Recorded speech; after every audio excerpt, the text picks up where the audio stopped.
73,5 millóns de euros, esa é a cifra que o Concello presentou esta mañá do borrador dos orzamentos pro 2018, unhas contas que lles foron entregados aos grupos da oposición. Dende o Concello agardan ter reunións ao longo da vindeira semana para poder aprobar estas contas en tempo e forma no mes de decembro. Para iso é necesario o apoio ou abstención do grupo da Marea, do PSOE, de Cidadáns ou do Partido Popular. Tendo en conta o apoio do pasado ano, este borrador xa inclúe 425.000 euros destinados á renda social, 150.000 ao transporte metropolitano e máis de 490.000 euros destinados a un plan de emprego. Tres peticións que solicitan dende o Grupo Marea. O plan de emprego vai a ter, por un lado, os 498.000 euros, case 500.000. Por outro lado, estes 250.000 e, por outro lado, 68.000 tamén complementado con ILES. Por tanto, vai a ser toda a formación do Concello, tanto o que temos falado cos representantes de Marea, como a cuestión dos ILES, como a cuestión que temos falado coas federacións. O capítulo de investimentos conta con 11,5 millóns de euros.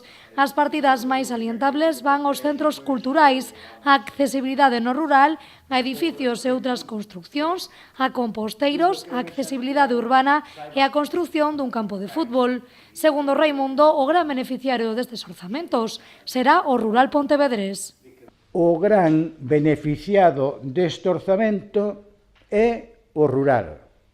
E tede en conta que de 11,5 millóns, 5.600.000 euros son estrictamente para o rural. Sea vía accesibilidade, sea instalacións deportivas, sea centros culturais, sea composteiros, sea o que sea. É dicir, maioritariamente vai a ir eso, un 50% do investimento para o rural. Por tanto, digamos, vai a ser o que lle toque o gordo. En relación a posibles acordos, González agarda que a Marea apoie estes investimentos, que reflicten e inclúen algunhas das súas demandas.